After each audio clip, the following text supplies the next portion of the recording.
Shalom, selamat beribadah. Tuhan Yesus baik dulu, sekarang, dan selama-lamanya. Haleluya. Petualangan Marco Polo sampai ke Asia membuahkan hasil yang luar biasa. Injil yang diberitakannya diresponi dengan bagus oleh pemimpin Mongol Kubilai Khan. Tahun 1269, Kubilai Khan mengirim permintaan dari Peking ke Roma. Mohon datanglah 100 orang bijak dari agama Kristen supaya saya dibaptis. Bila saya dibaptis, semua bangsawan dan orang-orang perkasa saya dibaptis, dan bawahan mereka juga dibaptis. Supaya ada lebih banyak orang Kristen di sini daripada di tempat Anda. Permohonan itu ditanggapi oleh Paus Gregory ke-10 dengan mengutus 2 orang misionaris. Yang menyedihkan, ketika 2 orang ini sampai ke Armenia, mereka tidak tahan untuk melanjutkan perjalanan yang lebih jauh lagi. Mereka mengambil keputusan untuk pulang.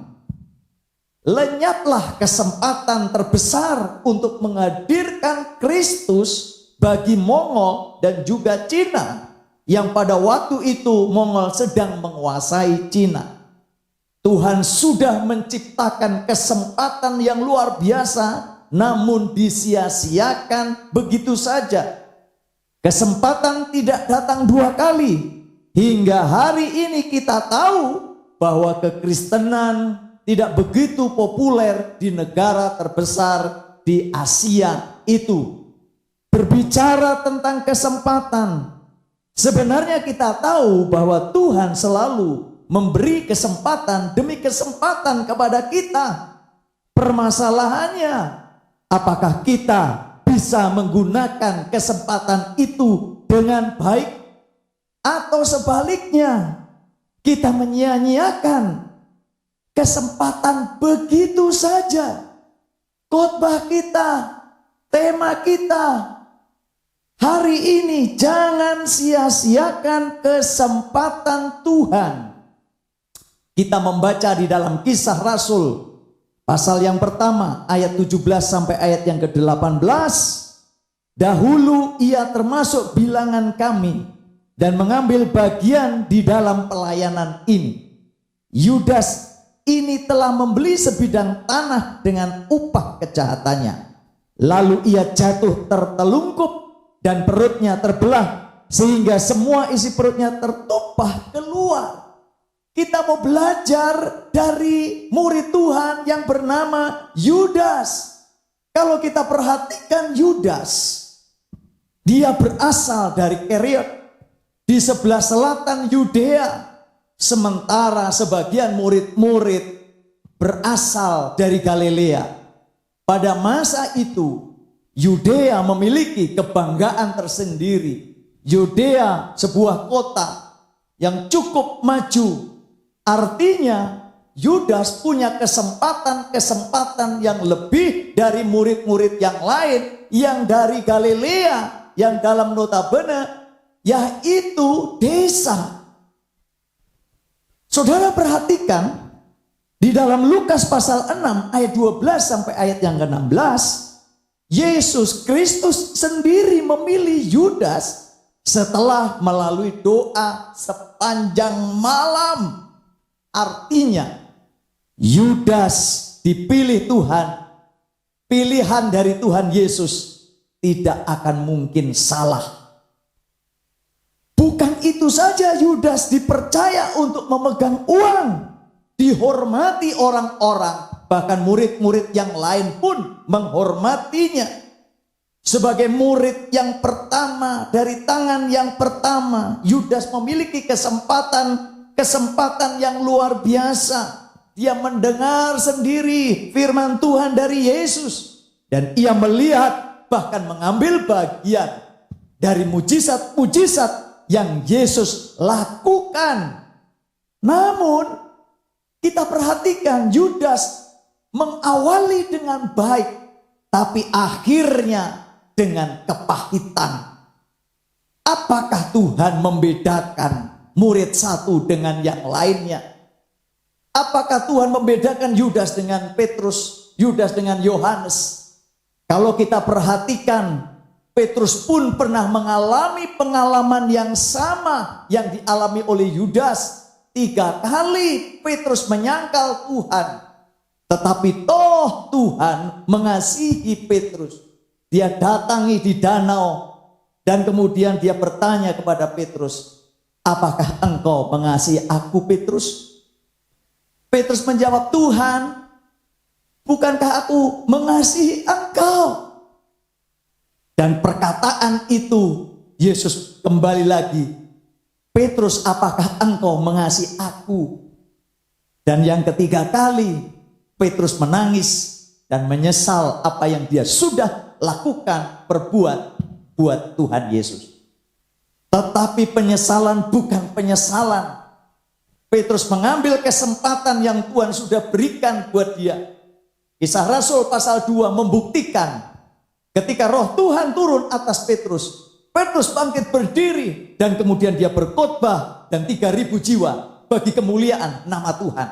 Dan kesempatan itu diambil oleh Petrus ketika Yesus bertemu dengan perempuan Samaria. Perempuan ini adalah bukan perempuan yang baik-baik, tapi perempuan yang tidak baik. Tetapi toh Tuhan pun menghampiri perempuan itu dan kemudian bercakap-cakap tentang firman Allah. Dan perempuan ini mengambil kesempatan. Dan kesempatan itu menjadi miliknya. Bahwa dia sudah mengetahui kebenaran. Dan kemudian dia pergi memberitahukan kepada teman-teman sekampungnya bahwa dia sudah bertemu dengan Mesias yang sudah dijanjikan itu. Ketika Tuhan bertemu dengan Nikodemus, bukan pagi, bukan siang, malam-malam Nikodemus mendatangi Tuhan dan bercakap-cakap bagaimana kelahiran di dalam roh. Dan Yesus menjelaskan sedemikian kepada Nikodemus.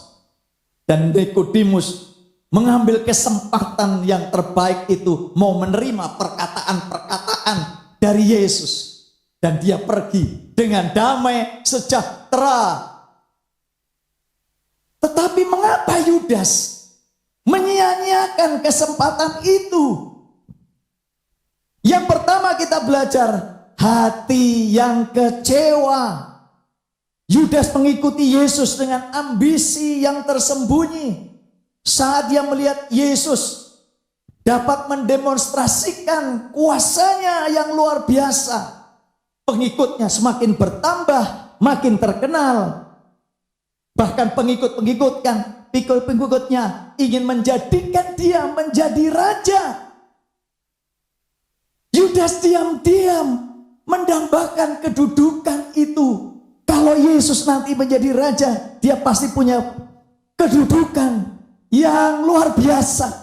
Tetapi di saat melihat Yesus gurunya bukan berjalan ke tahta dalam kerajaannya dunia ini, melainkan Yesus menuju salib. Dan ia menjadi kecewa, ambisinya tidak terpenuhi. Memang saat itu banyak yang kecewa dan mengundurkan diri. Memang ke-12 murid itu tidak mengundurkan diri, namun Tuhan Yesus tahu bahwa Yudas sebenarnya kecewa.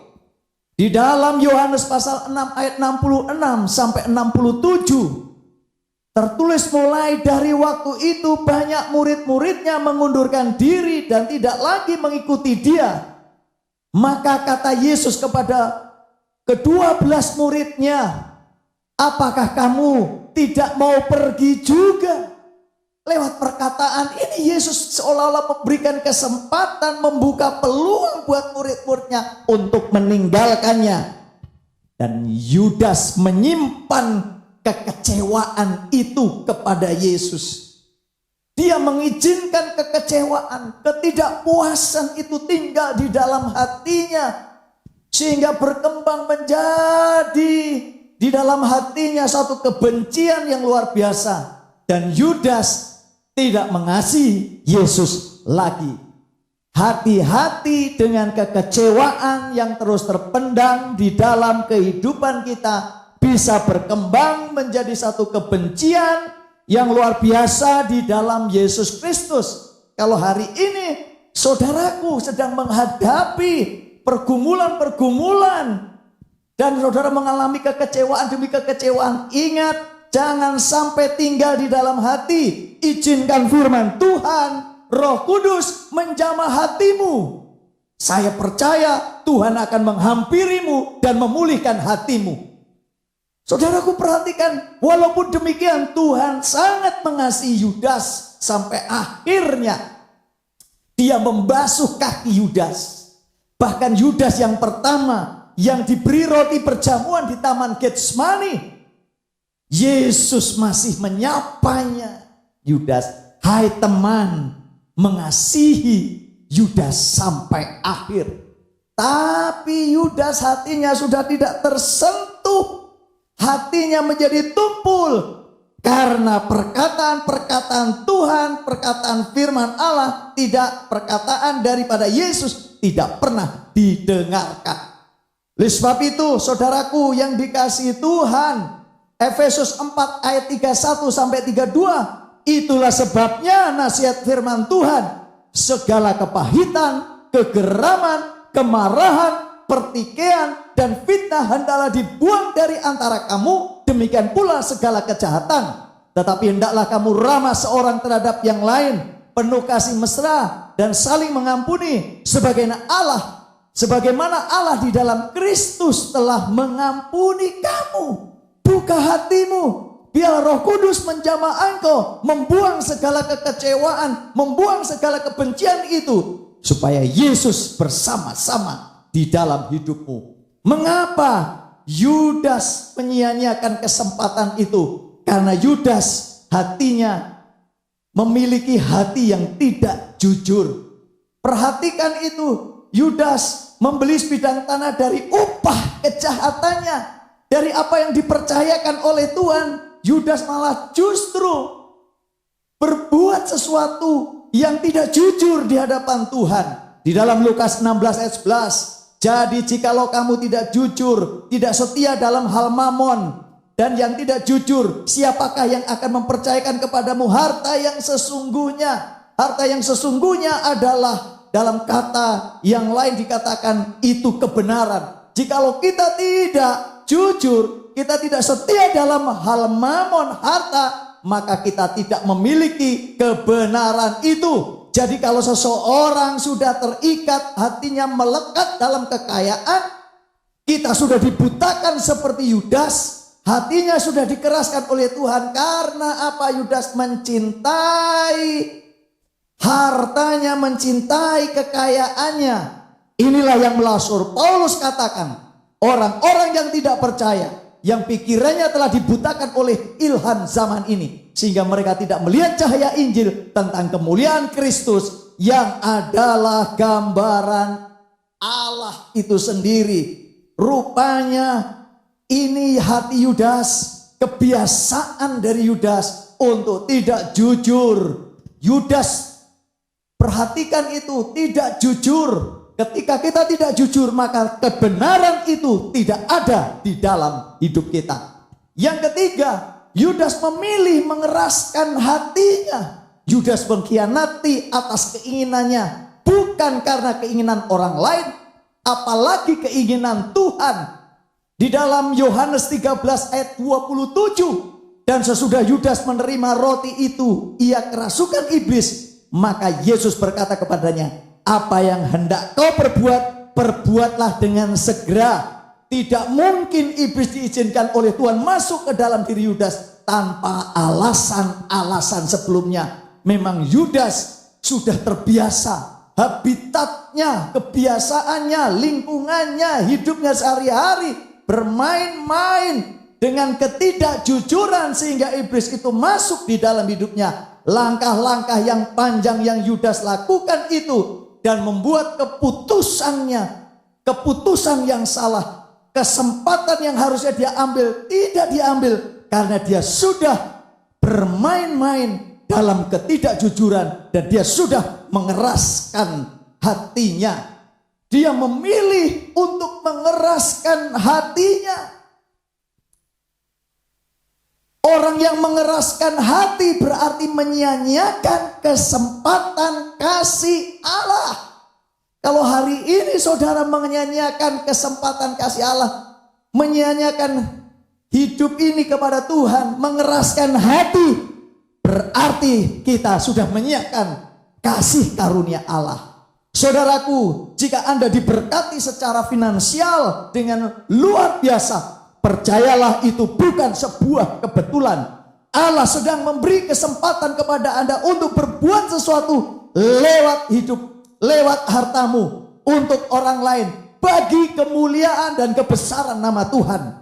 Jika Anda diperlengkapi dengan sejumlah talenta yang mengagumkan, percayalah itu artinya Tuhan sedang memberi kesempatan kepada saudara menggunakan talenta itu bagi orang lain, bagi kemuliaan nama Tuhan. Jika kebetulan saudara sedang bertemu dengan seseorang yang sedang menghadapi masalah, depresi, kacau, kehilangan pegangan hidup dalam pergumulan, itu artinya Tuhan sedang memberikan kesempatan kepada kita mengenal pribadi Yesus buat mereka, membawa mereka datang kepada Tuhan, membawa mereka untuk bertobat. Itulah kesempatan yang Tuhan berikan buat saudara. Haleluya. Kiranya firman Allah menjadi berkat, kekuatan buat saudara. Nama Tuhan dipuji dan dipermuliakan. Haleluya. Amin.